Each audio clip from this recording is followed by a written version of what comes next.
क्या आप जानते हैं प्रॉफिट एंड लॉस अकाउंट किसे कहते हैं? प्रॉफिट एंड लॉस अकाउंट, जिसको हिंदी में लाभ हानि खाता भी कहा जाता है।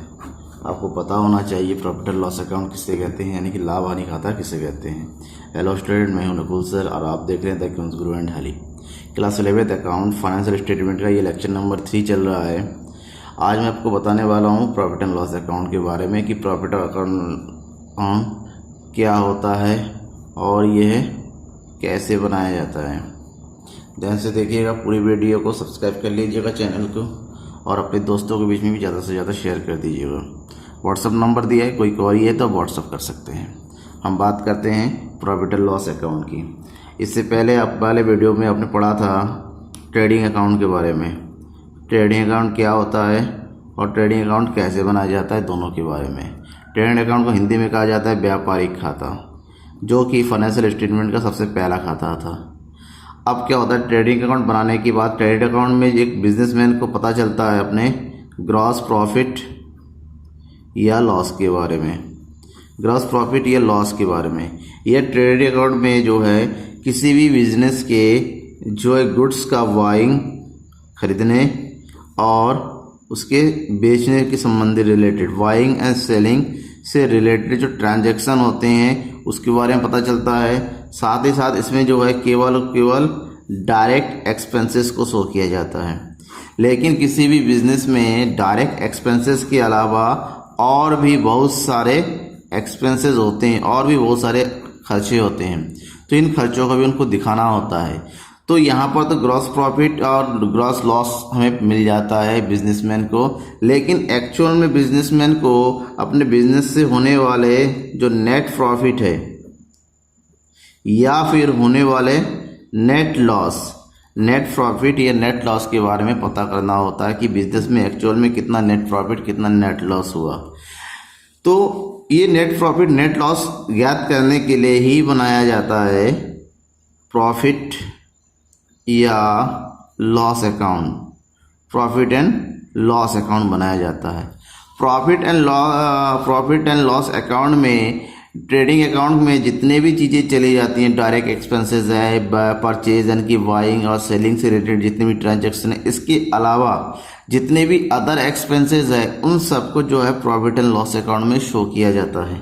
प्रॉफिट एंड लॉस अकाउंट की जो शुरुआत होती है वो ग्रॉस प्रॉफिट से होती है, जिसको क्रेडिट साइड में लिखा जाता है ग्रॉस प्रॉफिट।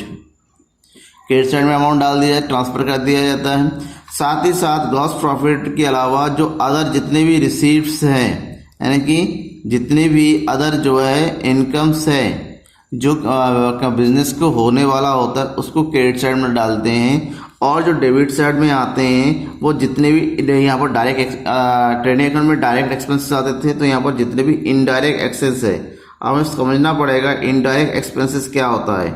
देखिए, किसी भी सामान को बनाने के लिए, वस्तु को बनाने के लिए कंपनी को डायरेक्टली जो फैक्ट्री में जो एक्सपेंसेस करने पड़ते हैं उसको डायरेक्ट एक्सपेंसेस कहते हैं। जबकि फैक्ट्री के अलावा जब उसको बेचना होता है, फैक्ट्री से निकल के जब दूसरी प्रक्रिया में आता है, दूसरे स्टेज में आता है, यानी कि बेचने से रिलेटेड, ऑफिस से रिलेटेड, वो सारी जो एक्सपेंसेस होती हैं उनको इनडायरेक्ट एक्सपेंसेस कहते हैं। इनडायरेक्ट जो एक्सपेंसेस होता है, इस एक्सपेंसेस को जो है 3 प्रकार के एक्सपेंसेस में बांटा गया है। सबसे पहले जो बांटा गया है इसमें इनडायरेक्ट एक्सपेंसेस को, सबसे पहले होता है ऑफिस एक्सपेंसेस,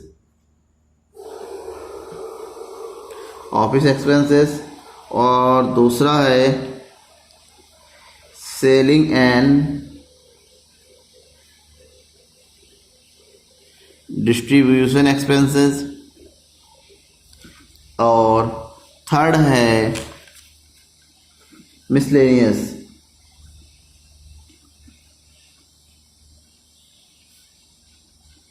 एक्सपेंसेस। अब ऑफिस एक्सपेंसेस का मतलब समझना होगा, क्या है ऑफिस एक्सपेंसेस। ऑफिस एक्सपेंसेस का मतलब है कि जितने भी ऑफिस से रिलेटेड जो खर्चे होते हैं, ऑफिस के वर्क करते हुए खर्चे होते हैं, जैसे सैलरीज होता है, रेंट होता है, printing, postage, lighting, stationery, telephone charges, legal charges, audit fees, ये सब चीज़ें इसमें अंतर आता है। जबकि सेलिंग एंड डिस्ट्रीब्यूशन में माल को सेल करते हुए, उसको डिस्ट्रीब्यूट करते हुए जितने खर्चे आते हैं, जैसे कैरीज आउटवर्ड हो गया, एडवर्टीजमेंट हो गया, कमीशन हो गया, ब्रोकरेज हो गया, bad draft, export duty etcetera, और मिसलेनियस में भी इन दोनों के अलावा जितने भी खर्चे रह जाते हैं उसको मिसलेनियस एक्सपेंसेस में डाल दिया जाता है। जैसे डिस्काउंट हो गया, रिपेयर हो गया, डेप्रिसिएशन हो गया, इंटरेस्ट चार्ज हो गया, बैंक चार्जेस हो गया, एंटरटेनमेंट एक्सपेंसेस हो गया, ये सब चीज़ें जो है मिसलेनियस एक्सपेंसेस में आता है।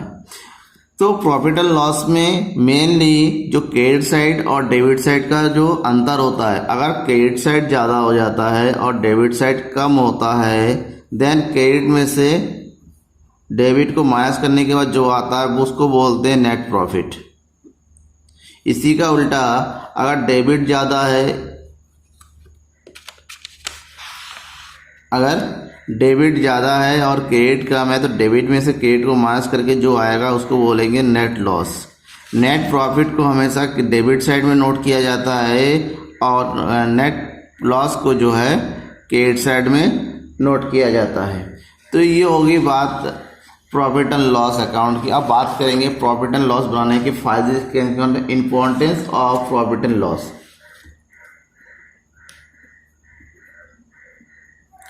Importance of profit and loss account. अब इम्पोर्टेंस क्या है? सबसे पहला इम्पोर्टेंट है कि बिजनेस को इससे नेट प्रॉफिट या नेट लॉस का पता चल जाता है। दूसरा, कंपैरिजन हो जाता है, comparison with previous years profit, comparison with previous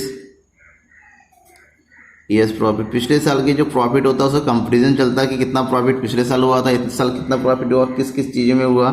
और दूसरा होता है कंट्रोल ऑन एक्सपेंसेस, क्योंकि इसमें डायरेक्ट एक्सपेंसेस के अलावा सारे एक्सपेंसेस को शो किया जाता है, देन एक्सपेंसेस के बारे में पता चल जाता है, जिसको कंट्रोल करने में फ़ायदा मिलता है कि नेक्स्ट ईयर आने वाले ईयर में हमें एक्सपेंसेस कम कर सकें।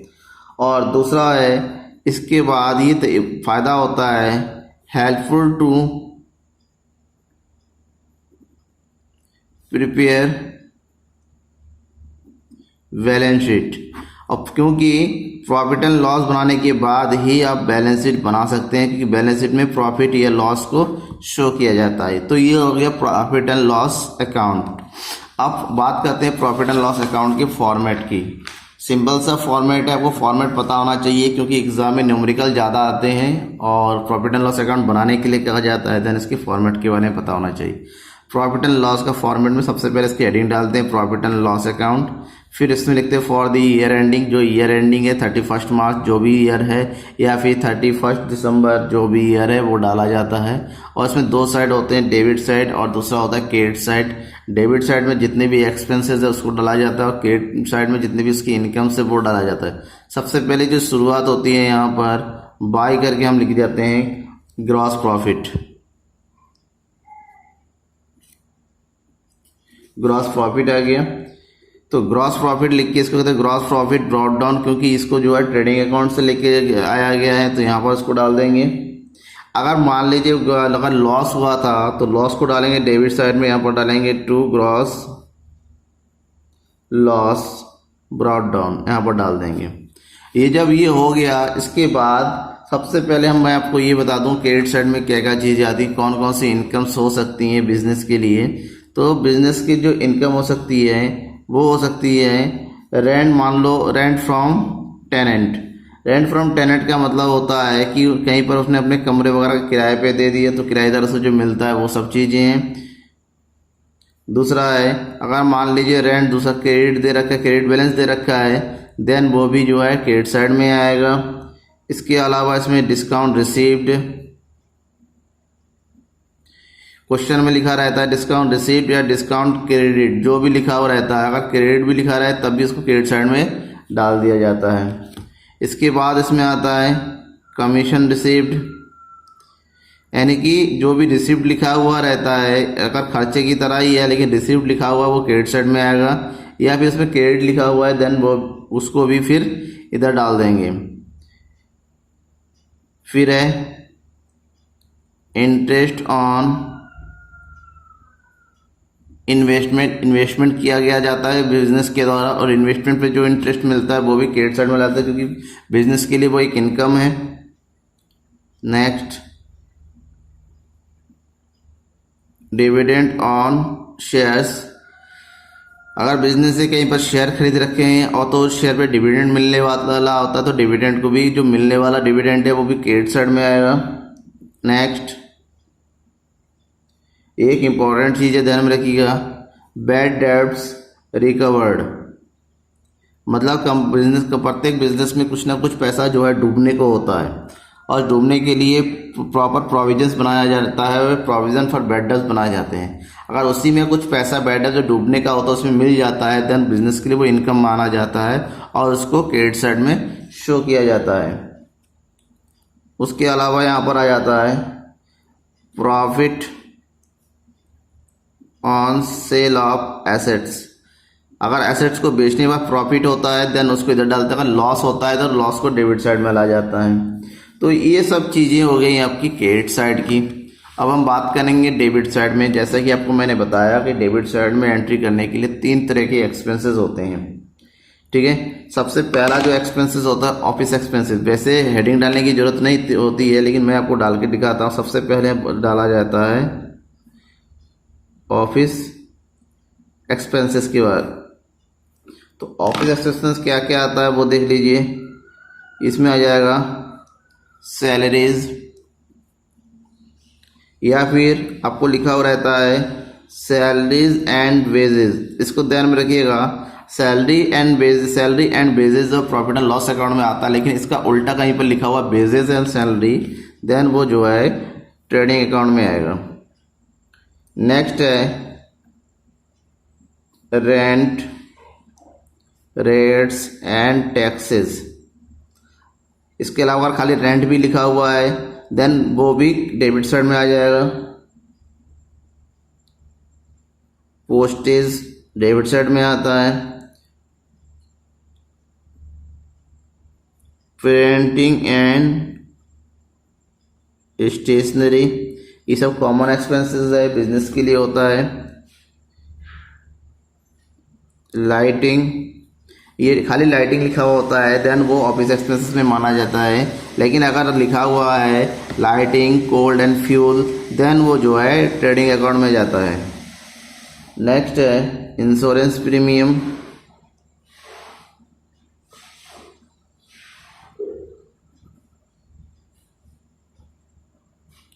Insurance premium, telephone charges,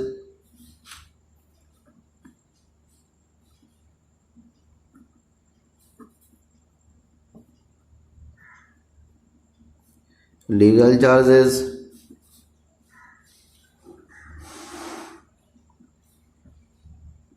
audit fees. फिर है ट्रैवलिंग एक्सपेंसेस। ये सारी चीज़ें आपको याद रखनी है कि कौन कौन सी चीज़ें एग्जाम में सारी नहीं दी होती, कुछ ही दिया होता है जिसमें छाट छाट के आपको लिखना है आपको।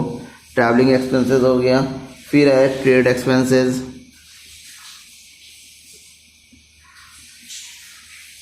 और जनरल एक्सपेंसेस।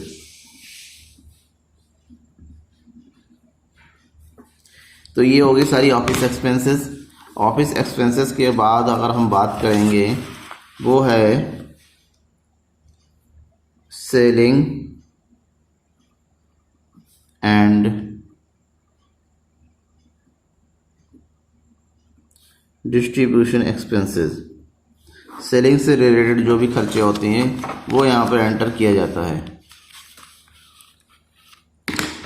जिसमें टू कैरीज आउटवर्ड बोला जाता है इसको, या फिर carries on sale.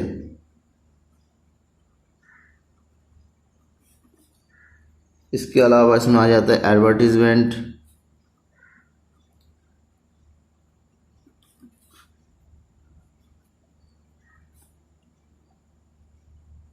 Commission,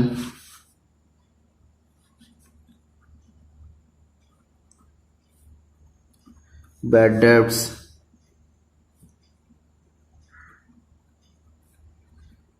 export duty, packing charges,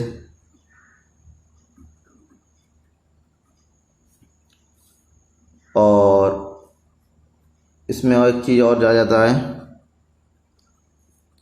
delivery van expenses, जो सामान को डिलीवरी का, तो ये हो गया सेलिंग एंड डिस्ट्रीब्यूशन में। इसके अलावा इसमें जो आ सकता है, और इसके बाद तीसरा जो एक्सपेंसेस की हम बात करेंगे वो है मिसलेनियस एक्सपेंसेस में।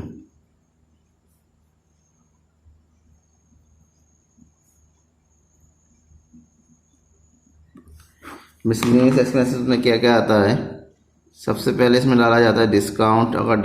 अगर आप दे रहे हैं, डिस्काउंट हो गया। फिर है जो टूट फूट होती है, रिपेयर्स में डालते हैं, डेप्रिसिएशन, इंटरेस्ट। अगर डेबिट दिया हुआ है, यानी कि इंटरेस्ट आपने दिया हुआ है, देन वो आ जाएगा। फिर है bank charges,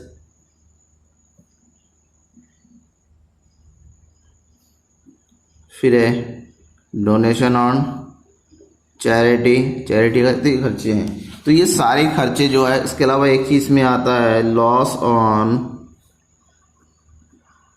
cell of assets. अगर जितने भी एसेट्स बेचने पर अगर नुकसान होता है, देन प्रॉफिट एंड लॉस। तो ये दोनों हो गई आपकी डेबिट साइड और क्रेडिट साइड में। अब मेन है, जब आंसर निकालते हैं तो कैसे अब दोनों तरफ जोड़ा जाता है, डेबिट को भी, क्रेडिट साइड को भी, और डेबिट साइड को ऐड किया जाता है। अब दोनों को ऐड करने के बाद, अब अगर क्रेडिट आपका ज़्यादा है और अगर डेबिट कम है, देन क्रेडिट में से डेबिट को क्या कर दिया जाएगा, माइनस कर दिया जाएगा। जो बचेगा वो आ जाएगा नेट प्रॉफिट। और जो नेट प्रॉफिट है वो लिखा जाता है डेबिट साइड में टू नेट प्रॉफिट करके। और नेट प्रॉफिट जो है ट्रांसफ़र होता है कैपिटल अकाउंट में, ट्रांसफ़र कर दिया जाता है। फिलहाल वो लिखने की ज़रूरत नहीं होती है, तो यहाँ पर लिखा जाता है, यहाँ पर ट्रांसफ़र टू कैपिटल अकाउंट। और कैपिटल अकाउंट कैसे बनाया जाता है, क्या होता है, ये आपको क्लास 12th में पता चलेगा। फिलहाल ये हो गया नेट प्रॉफिट के अमाउंट। और दूसरी तरफ अगर डेबिट ज़्यादा होता है और क्रेडिट कम होता है, देन डेबिट में से क्रेडिट को माइनस कर दिया जाता है और आंसर आता है नेट लॉस को। और नेट लॉस को लिखा जाता है यहाँ पर क्रेडिट साइड में बाय नेट लॉस करके। यहाँ पर ही वही सेम लिखा जाएगा, फिलहाल लिखने की ज़रूरत नहीं है आप लोगों को। ट्रांसफ़र टू कैपिटल अकाउंट ये लिख दिया। फिर दोनों का टोटल करके, दोनों साइड का टोटल हम लिख देंगे, तो टोटल करके अकाउंट को क्लोज कर दिया जाता है। ये होगी finally profit and loss account. तो प्रॉफिट एंड लॉस अकाउंट बनाएंगे कैसे, इसका न्यूमेरिकल कैसा होता है, इसको मैं नेक्स्ट वीडियो में बताता हूँ। नेक्स्ट वीडियो का मेरा वेट कीजिए। Thank you.